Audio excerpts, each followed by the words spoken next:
Hello बच्चों। आज हम वजन के माप के बारे में जानेंगे, यानी वेट को किस प्रकार मेजर किया जा सकता है। अच्छा, मुझे बताइए, क्या आपने कभी महसूस किया है कि आज आपका टिफिन थोड़ा रोज के अपेक्षा थोड़ा भारी है? जरूर से किया होगा। हम अक्सर विभिन्न वस्तुओं का वजन पता करने के लिए दो चीजों की तुलना करके वजन का अनुमान लगा सकते हैं। जैसे कभी कभी आपने महसूस किया होगा, अरे यार, आज मेरा बैग तो तुम्हारे बैग से बहुत ज़्यादा भारी हो रहा है, पता नहीं क्यों। है ना? तो आप अपना बैग दूसरे दोस्त के बैग से कंपेयर कर रहे हो या तुलना कर रहे हैं कि कौन सा ज़्यादा भारी है। लेकिन हम जब सब्जियां खरीदते हैं तब हम सब्जी वाले को ऐसा नहीं कहते हैं, मुझे फूल गोभी के वजन से कम वजन की शिमला मिर्च चाहिए। क्या ऐसा कहते हैं? या मुझे इस पत्ता गोभी जितना भारी कद्दू चाहिए। नहीं, हम ऐसा नहीं कहते। जब आप कद्दू खरीद रहे होते हैं तब आप थोड़ा ज़्यादा भी खरीद सकते हैं, लेकिन हमें सभी चीज़ें एक समान मात्रा में नहीं चाहिए होती। जैसे जब हम मिर्ची खरीदते हैं तो हम कम मात्रा में खरीदते हैं।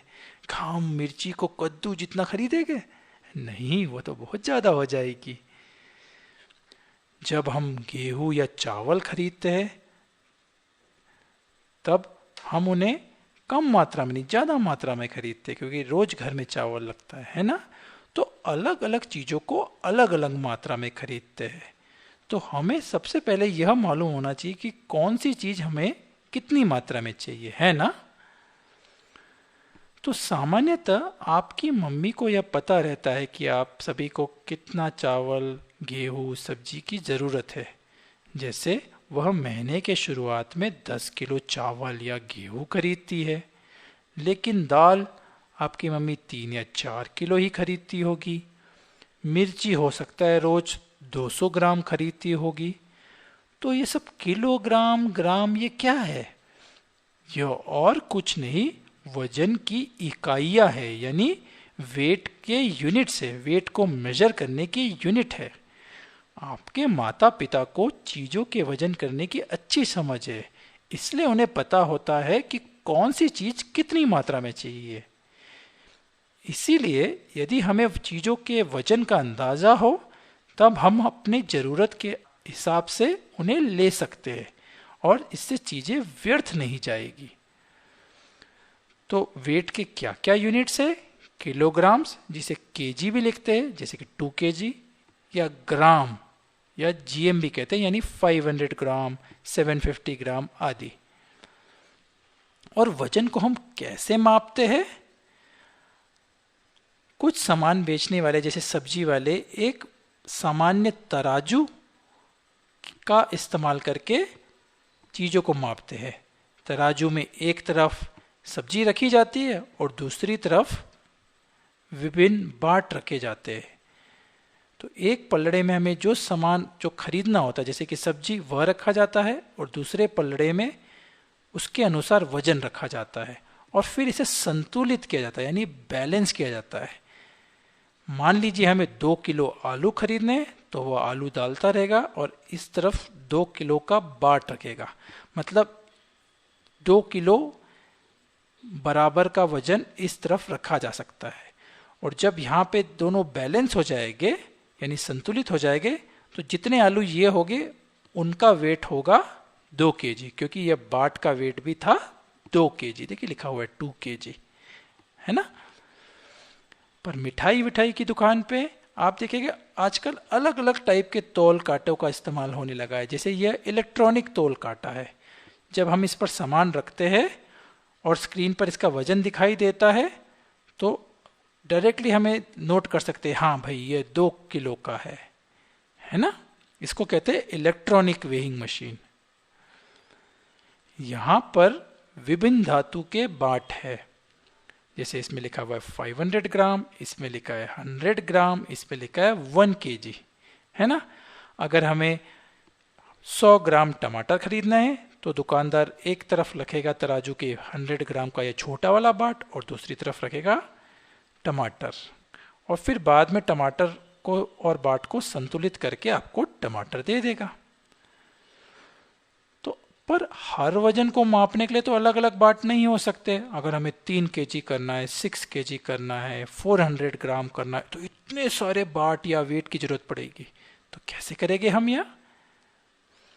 मान लीजिए आपकी मम्मी आपको 1 किलो आलू लाने के लिए कहती है, बट अरे देखिए दुकानदार ने आलू तोलने के लिए 1 किलो की बजाय 2 500 ग्राम के बाट रख दिए, बट आपको तो 1 किलो आलू चाहिए, तो कैसे होगा?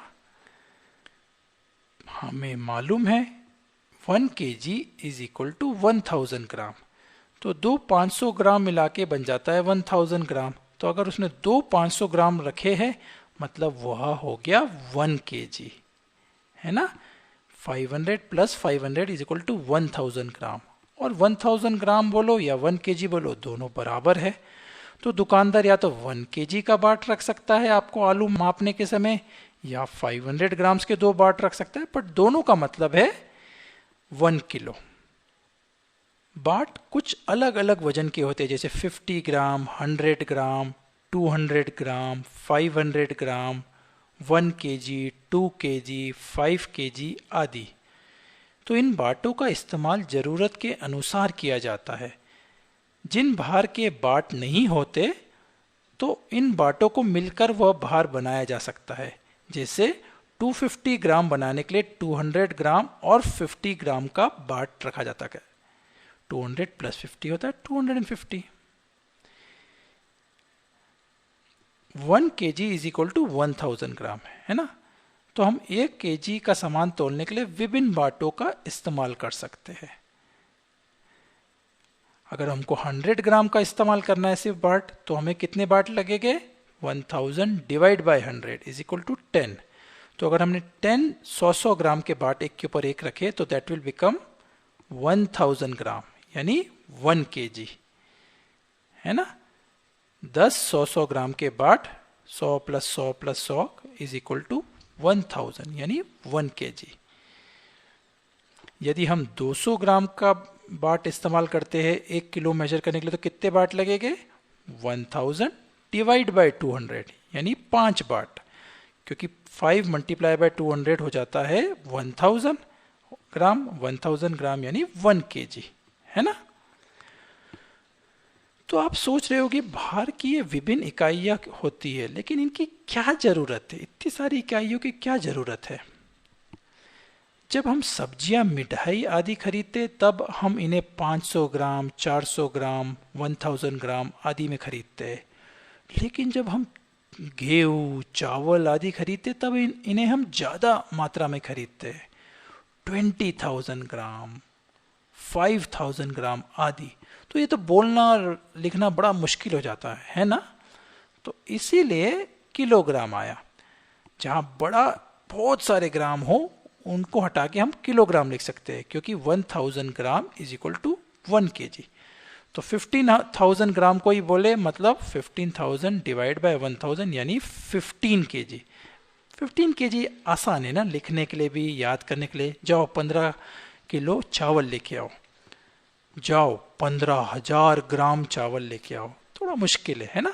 तो ग्राम नॉर्मली 250 ग्राम, 500 ग्राम, 750 ग्राम, छोटी छोटी चीज़ें, हरी मिर्च लेके आओ, टमाटर, प्याज लेके आओ, उसके लिए इस्तेमाल किया होता है।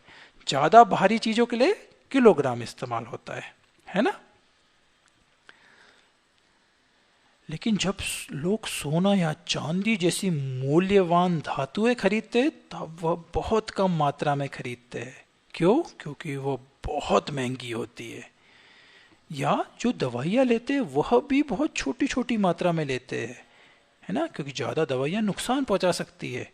तो बहुत छोटे वजन मापने के लिए हम ग्राम या किलोग्राम नहीं लेते, पर हम लेते हैं मिलीग्राम्स। मिलीग्राम क्या होता है? वह ग्राम से भी छोटा होता है। 1 ग्राम में 1000 मिलीग्राम होता है। मिलीग्राम को हम लिखते हैं mg, मिलीग्राम, जैसे 10 mg यानी 10 मिलीग्राम, 10 mg कैप्सूल, ऐसे करके। तो वजन को मापने के लिए अलग अलग यूनिट्स है। भारी चीज़ों के लिए केजी इस्तेमाल होता है, कम भारी चीज़ों जैसे कि सब्जियों के लिए ग्राम इस्तेमाल होता है, और बहुत ही छोटी छोटी चीज़ें जैसे कि सोना ले रहे तो आप मिलीग्राम भी इस्तेमाल करते हैं, है ना। तो आज इस लेसन में इतना ही बच्चों, फिर मिलेंगे, बाय बाय।